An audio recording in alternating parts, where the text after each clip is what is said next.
बिस्मिल्लाहिर्रहमानिर्रहीम। अस्सलाम वालेकुम। आप इस वक्त मौजूद हैं अब्दुल खालिक के साथ डेरा पर और आपके साथ बात करने लगे हैं जनाब इमरान खान का एक और यू टर्न या झूठ। ये क्या मामला है, ये आपके साथ शेयर करेंगे वो बात, और आप पर ही छोड़ेंगे कि इसको झूठ कहें या यू टर्न। लेकिन जिस बात पर से हम अपने शो का आगाज करने जा रहे हैं वो है जनाब कि समझने के लिए इशारा ही काफ़ी है। ये समझने के लिए क्या इशारा काफी है जनाब? इससे पहले मिलिट्री एस्टेब्लिशमेंट की तरफ से चीफ जस्टिस साहबान और हम ख्याल जस्टिस साहबान तक पैगाम पहुंचाया जाता रहा कि वो आइन कानून और पार्लियामेंट के साथ आर्म फोर्सेस खड़ी है। लेकिन कल पार्लियामेंट इजलास के बाद वाज़ेह तौर पर और खुलकर आर्मी चीफ ने बयान दिया और वाजे कर दिया तमाम कुतों पर कि भाई वो पार्लियामेंट के साथ खड़े हैं। पाकिस्तान जैसे मुल्क में जहां मिलिट्री एस्टेब्लिशमेंट बहुत ज्यादा मजबूत है, और चूंकि पाकिस्तान बहुत सी अकवाम का एक मुल्क है जहां पर बहुत सी नस्लों के लोग रहते हैं, बहुत सी जबानें बोलने वाले लोग रहते हैं,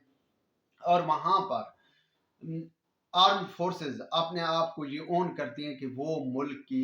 मुहाफिज हैं, और तमाम अदारों से बढ़कर वो जो है पाकिस्तान के लिए, वतन के लिए जान कुर्बान करने के लिए हम वक्त तैयार हैं।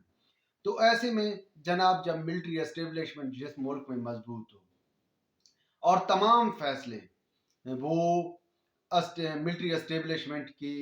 जो है जरिए ही तय पाते हों, तो वहाँ पर लाजमी बात है कि उनका अमल दखल ज़्यादा होता है, मतलब बड़े घर वालों का अमल दखल ज़्यादा होता है। अब जनाब माजी में देखें इमरान खान साहब को जिस तरह लाया गया और इमरान खान साहब को मैं इस कौम पर मुसल्लत किया गया, उसकी वाज़ेह मिसाल आप बड़े घर का अगर साथ ना होता इमरान खान साहब कभी भी इस मुल्क पर वो मुसल्लत नहीं हो सकते थे, वो वजीर आजम ही नहीं बन सकते थे। और जहां तक मामला सादिक व अमीन का है तो वो भी जनरल बाजवा का आप इंटरव्यू देख लें, उसमें उन्होंने वाज़ेह तौर पे कहा है कि वो फैज़ हमीद को उन्होंने भेजा था और फैज़ हमीद के ही जरिए जो है साकिब निसार ने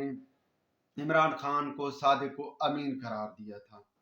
तो इसका वाज़ेह मतलब यही है कि भाई सारा काम उधर से ही होकर आता है। अब जनाब 2022 में अप्रैल में आर्मी चीफ कमर जावेद बाजवा साहब हुकूमत उन्होंने सियासत से किनारा कुशी निकाल ली, क्योंकि वाज़ेह तौर पर दिखाई दे रहे थे जो उन्होंने एडवेंचर किया था आर्मी चीफ ने या आर्मी एस्टेब्लिशमेंट ने, तो उसका रिजल्ट सबके सामने है भाई।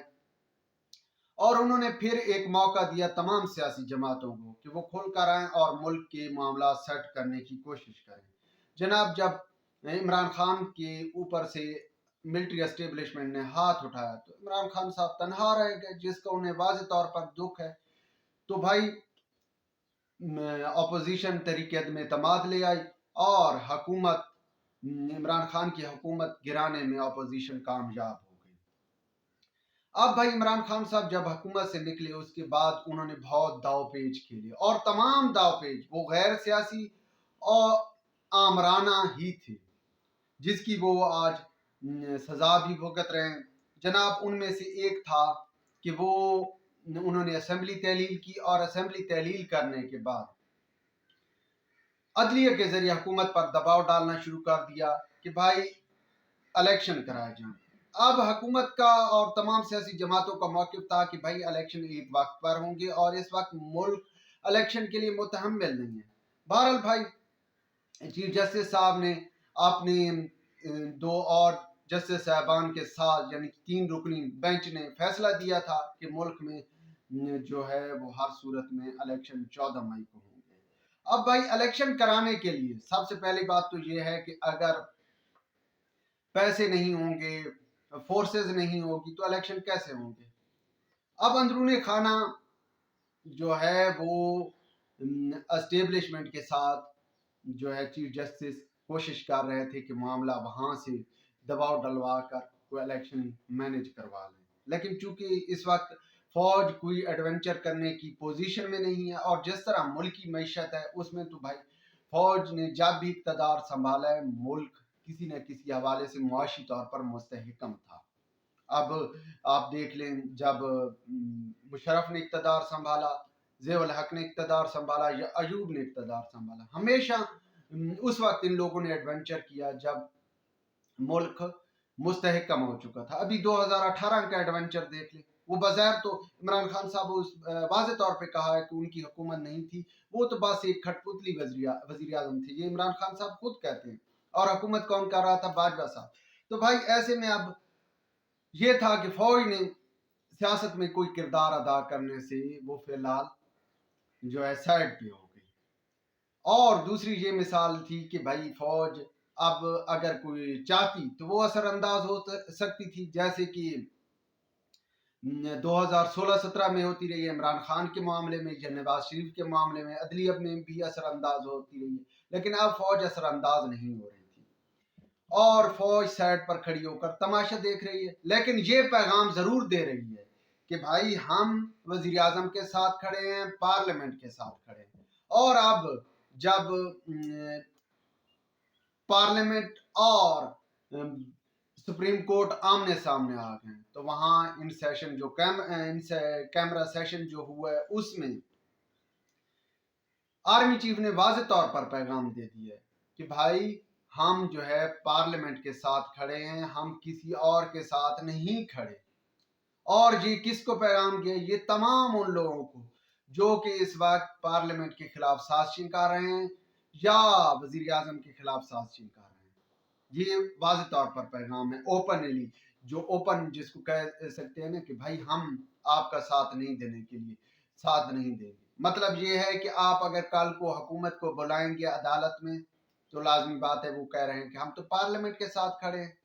اب آپ نے اپنے آپ کو مزید جو ہے بحران میں ڈالنا ہے تو آپ مزید جو ہے وہ کاروائیاں ڈالتے رہیں، لیکن میرے خیال میں اب بہت سے لوگوں کو پیغام اس بات واضح طور پر پیغام آ چکا ہے اور وہ سائڈ پر ہو جائیں گے،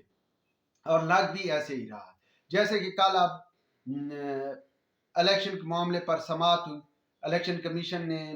کہا تھا کہ بھائی انہیں فنڈ وفاقی گورنمنٹ نے نہیں دیے، بجائے حکومت کو بلانے کی چیف جسٹس نے حکم دے دیا اسٹیٹ بینک کے گورنر کو۔ اب اسٹیٹ بینک کا گورنر تو بھائی اکیلے خود کوئی پیسے نہیں مینج کر کے دے سکتا، یہ قومی خزانہ ہے، قومی خزانہ مطلب جی وفاق کہے گی تو اسٹیٹ بینک پیسے دیں گے۔ تو بھائی یہ پیغام جب اب آ چکا ہے، میرے خیال میں تو اب یہی جو ریئیکشن سامنے آ رہا ہے فوج کی طرف سے یا حکومت کی طرف سے، تو اب معاملہ کافی ٹھنڈا پڑتا نظر آ رہا ہے۔ اور اس کے ساتھ ساتھ ایک اور اہم بات وہ جناب یہ ہے کہ عمران خان صاحب نے کل پھر ایک تقریر کی، وہ جس طرح آج کل میڈیا پہ آتے ہیں اور وہاں پر آ کر انہوں نے ایک اور یو ٹرن لے لیا۔ اب یہ اس کو یو ٹرن کہیں یا جھوٹ کہیں، اب بھائی معاملہ جو انہوں نے کہا تھا کہ ان کے خلاف امریکہ سے سازش ہوئی، پھر محسن نقوی نے سازش کی، پھر باجوہ نے سازش کی، پھر اس کے بعد کس نے سازش کی، اب حسین حقانی پر بات آ گئی کہ حسین حقانی کے ذریعے جو ہے امریکہ کو باور کرایا گیا کہ عمران خان اینٹی امریکن ہے۔ اب بھائی اس معاملے کو اگر دیکھا جائے تو نہ اس کے خلاف باجوہ نے سازش کی، نہ کسی اور نے سازش کی، یہ پی ڈی ایم کی جو تھی وہ ایک مشترکہ سیاسی حکمت عملی تھی جس کے تحت عمران خان صاحب کے خلاف ایک تحریک عدم اعتماد لائی گئی اور اس عدم اعتماد کے ذریعے عمران خان صاحب کی حکومت کو گرا دیا گیا۔ عمران خان صاحب ان کا نام نہیں لے رہا، نام لیتا ہے کبھی امریکہ کا، کبھی کس کا، کبھی کس کا۔ تو بھائی اس کو آپ یو ٹرن کہیں یا جھوٹ کہیں، سچ تو یہ ہے کہ یہ جو تین لوگ تھے جن میں نواز شریف تھا، آصف علی زرداری اور مولانا فضل الرحمان، پی ڈی ایم کی انہی لوگ جو سرکردہ رہنما تھے، انہوں نے ہی تحریک عدم اعتماد لے کر آئے۔ ہاں فوج نے وہاں پر وہ مینج کرنے کا سلسلہ نہیں کیا جو پہلے کر رہی تھی، جس طرح الیکشن میں جتوایا یا دوسرے معاملات مینج کرتے رہے، وہ انہوں نے نہیں کروایا۔ تو بھائی اب اس کو ہم یو ٹرن تو نہیں کہہ سکتے، میرے خیال میں یہ جھوٹ ہی ہوگا۔ بہرحال آپ کے خیال میں کیا ہے اس پر رائے ضرور دیجیے گا۔ اب تک کے لیے اتنا ہی کافی۔ خدا حافظ۔